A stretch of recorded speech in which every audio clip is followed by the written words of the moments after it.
Bem-vindos. Hoje temos em mãos um material um pouco diferente do habitual. Sim, não é um estudo, não é um artigo. Não, é a transcrição de uma conversa. De um lado, um especialista, Edson Zogby, e do outro, uma inteligência artificial. Uhum. E o que o Zogby faz aqui é algo que se calhar todos devíamos fazer mais. Em vez de aceitar a primeira resposta, ele começa a interrogá-la, a testar os limites. A puxar por ela. Exatamente, para perceber como é que se extrai conhecimento a sério. E a nossa missão aqui é essa, é perceber como é que passamos de utilizadores a maestros, digamos. Como é que se encontra o verdadeiro sinal no meio de tanto ruído. Olha, é uma missão fundamental, porque esta conversa, na sua essência, é um guia prático. Um guia para não sermos, vá lá, enganados pela aparente confiança da IA. Sim, Mostra que a ferramenta é poderosa, claro, mas só soubermos como usá-la. O Zogby aqui está basicamente a ensinar-nos a afiar a lâmina. E ele começa pela pergunta mais básica e, ao mesmo tempo, a mais reveladora de todas. que é no fundo de que é que tu és feita. Mas ele não quer saber do código, quer saber das fontes. Claro. Foi direto ao assunto e perguntou à IA qual a percentagem de dados que usa, dividindo entre comunicação e notícias e, por outro lado, dados mais técnicos e profundos. O que é que ele descobriu? Bem, ele descobriu algo que devia estar escrito em letras garrafais no início de qualquer chat com uma IA. Ah, sim. Sim, para questões gerais, a IA admitiu que entre 60% a 70% da sua base de conhecimento vem de fontes de comunicação, notícias, blogs, fóruns, o grande oceano da internet. 60 a 70 de notícias. Isso quer dizer que, por defeito, estamos a falar com uma IA que se informou da mesma maneira que uma pessoa que passa o dia a ler os jornais Basicamente. e a navegar em redes sociais. Se eu estiver à procura de rigor técnico, isso é, bem, no mínimo preocupante, não é? É. E esse é o grande momento ahá da primeira parte da conversa. Mas repara, não se trata de uma falha da IA. Não. Não, é o seu design. Ela foi construída para ser uma conversadora universal. Uma ferramenta de massas que consegue falar do último episódio de uma série de TV com a mesma facilidade com que fala da meteorologia. Claro, o ponto de partida é o conhecimento cultural, não o nicho académico. Exatamente. E o Zogby percebeu isso de imediato. Faz sentido do ponto de vista do produto, claro. Querem que seja útil para o maior número de pessoas. Mas isso implica que a resposta padrão está otimizada para ser genericamente aceitável. Isso mesmo. Não para ser tecnicamente precisa, a IA até diz que estes valores são dinâmicos, que se adaptam. Mas o ponto de partida é esse. Certo. E é esse ponto de partida que a maioria das pessoas nunca questiona. Aceitamos a primeira resposta como a resposta. O que nos leva ao passo seguinte. A maioria parava aqui, mas o Zogby não. Claro que não. Ele ouviu isto e, em vez de desistir, tentou forçar a IA a sair da sua zona de conforto. Uhum. Ele não aceita a configuração padrão e pergunta, assim na lata, e tem como eu solicitar que use só dados técnicos profundos? É aqui que a conversa passa de uma entrevista a um tutorial. Que comandos é que podemos usar? A AI oferece um conjunto de estratégias muito concretas, quase como códigos de batota para um jogo. Gosto disso. A primeira é a mais óbvia, especificar a profundidade. Em vez de perguntar o que é a fotossíntese, dizer algo como explique o processo da fotossíntese com base nos seus mecanismos bioquímicos detalhados. Certo. A simples adição de com base técnica muda tudo. Funciona como um interruptor. É como ir a um restaurante e, em vez de pedir só um peixe, dizer ao chefe: quero um robalo grelhado, só com sal e azeite, sem coentros. O resultado é inevitavelmente melhor. Qual é a segunda estratégia? A segunda é restringir o contexto. Podemos dizer explicitamente, evitar exemplos cotidianos e focar nos aspectos académicos. Ah, isso é muito útil. Se estamos a estudar um conceito de economia, não queremos analogias com o orçamento familiar, queremos a teoria pura. Este comando, bem, limpa o ruído. O que me parece ótimo para evitar aquelas respostas que parecem escritas para uma criança. E a terceira? A terceira é pedir embasamento, e esta é talvez a mais poderosa. Obriga a IA a justificar-se. Exato. Podemos pedir para citar teorias específicas ou basear a explicação nos trabalhos de determinado autor. Isto força a abandonar generalizações e a ancorar a resposta em terreno sólido. Na prática, o que isto faz é transformar a interação. Deixa de ser uma pergunta-resposta. E passa a ser uma colaboração. Nós definimos as regras do jogo. Precisamente. É uma mudança de paradigma. Deixamos de ser consumidores passivos. Mas o Zobgui, ele leva isto ainda mais longe. Ele não quer só dados técnicos. Ele quer eliminar uma fonte de informação por completo. A comunicação social. Exato.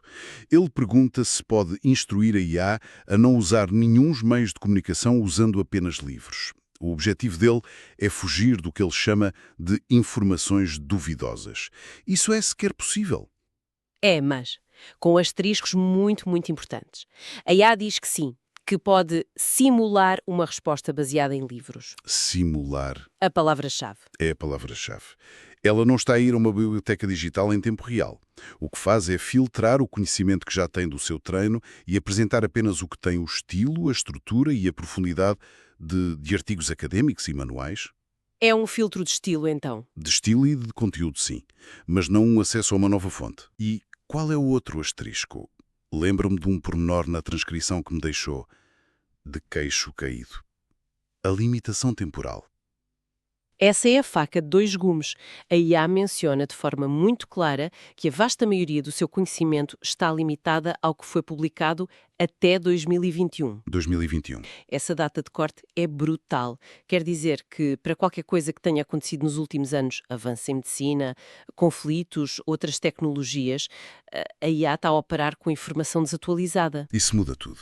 Quer dizer que pedir para se basear só em livros pode aumentar o rigor em temas estabelecidos. Mas torna-a completamente inútil para tópicos de vanguarda. Completamente. E é por isso que essa instrução é uma escolha estratégica. Certo. Se um físico está a estudar a teoria da relatividade, pedir uma resposta baseada em livros é perfeito.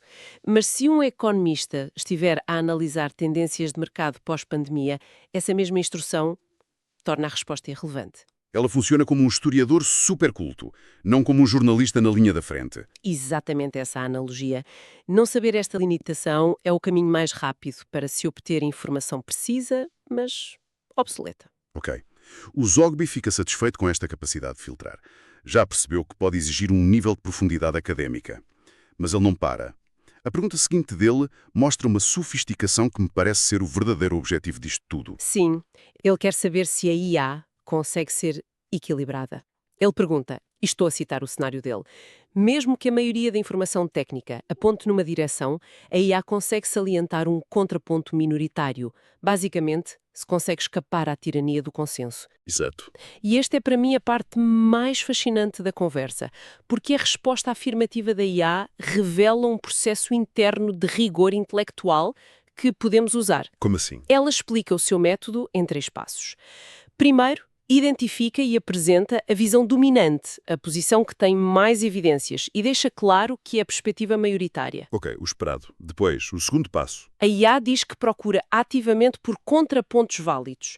Ou seja, não é qualquer teoria da conspiração, Claro. tem de ser perspectivas alternativas que, embora minoritárias, são fundamentadas em argumentos sólidos. E o terceiro passo, que é o que liga tudo, é a contextualização. Ela usa expressões como maioritariamente aceite, em contraste com uma área de investigação ativa. Para não dar o mesmo peso às duas coisas. Exato. Reconhece o debate, mas contextualiza. O exemplo que ela usa para isto é perfeito. Fala da física de partículas. A teoria dominante é o modelo padrão, mas a IA diz que, a pedido, pode acrescentar o contraponto.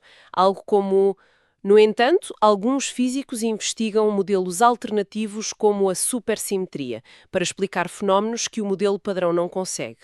É mais do que um bom exemplo. É a demonstração de uma nova forma de usar estas ferramentas.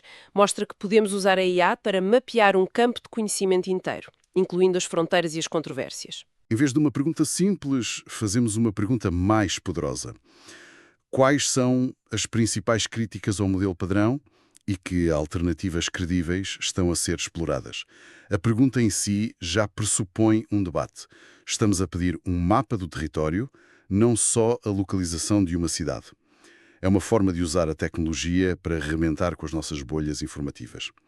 E a conversa termina com um pormenor, um detalhe linguístico que eu achei genial. No final, a IA usa a palavra vieses, ou biases, e o Zogby corrige-a. Sim, é uma troca de palavras que dura segundos, mas que contém uma lição enorme. O Zogby diz-lhe: prefiro interpretações distorcidas do que vieses, porque vieses é um termo muito genérico. Uma correção subtil, Mas profunda. E a reação da IA? Aceita. Não ora. Memória atualizada. Entendido. Usarei interpretações distorcidas. É incrível. Ele não está só a obter informação, está a refinar o próprio instrumento.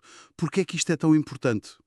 Porque a palavra viés tornou-se uma palavra muito carregada e, por vezes, intelectualmente preguiçosa. Pode implicar uma intenção, uma falha sistémica, quando muitas vezes o problema é outro. Certo. O termo que o Zogby sugere, interpretações distorcidas, é muito mais preciso. Desloca o foco de uma suposta falha para o processo de interpretação dos dados. Uma interpretação pode ser distorcida por dados incompletos, por uma metodologia fraca, sem que haja um viés intencional. É o controle levado ao nível máximo. Não estamos só a definir o tema, estamos a polir o vocabulário para garantir precisão. O Zogby está a ensinar a IA a comunicar com ele nos seus próprios termos. E isso demonstra o nível de agência que o utilizador pode e deve ter. A conversa deixa de ser como uma entidade misteriosa e passa a ser como uma ferramenta que podemos moldar, instruir e até corrigir. Então, se tivermos de resumir o que aprendemos com esta análise, qual seria a primeira grande lição? Para mim é que a IA, por defeito, é uma generalista, uma conversadora de café. Sem dúvida. Para extrair conhecimento de especialista, temos de ser nós a dar-lhe instruções e a exigir mais. Sim. E a segunda lição, que decorre da primeira, é que é possível e desejável pedir equilíbrio. Podemos e devemos instruir a IA para procurar e apresentar contrapontos válidos. Isso ajuda-nos a ter uma visão mais completa da realidade. E a evitar a armadilha do consenso. Exato. E por fim, a terceira e talvez a mais poderosa, nós somos os curadores, os diretores da conversa. Podemos definir as fontes, a profundidade e, como vimos, até a terminologia. O poder está do nosso lado, mas só se soubermos como usar. No fundo, o que esta transcrição nos mostra é um manifesto sobre a responsabilidade do utilizador. A tecnologia deu-nos acesso a um volume de conhecimento sem precedentes, mas também nos deu uma nova tarefa. Já não basta perguntar, é preciso saber como perguntar. A qualidade do conhecimento que extraímos de qualquer sistema, seja ele humano ou artificial, depende diretamente da qualidade do nosso questionamento. Se fizermos perguntas preguiçosas, teremos respostas preguiçosas. A responsabilidade, no fim do dia, é nossa. É uma conclusão forte e deixa uma pergunta no ar. Deixa, sim.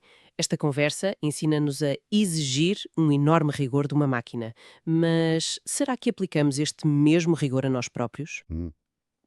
Quando consumimos notícias, quando lemos um artigo, será que procuramos ativamente os contrapontos, mesmo que sejam minoritários e desconfortáveis, ou será que aceitamos a interpretação dominante, a mais fácil sem questionar? Exigimos à IA que nos mostre o outro lado da moeda. A questão é, temos a coragem de o fazer por nós mesmos?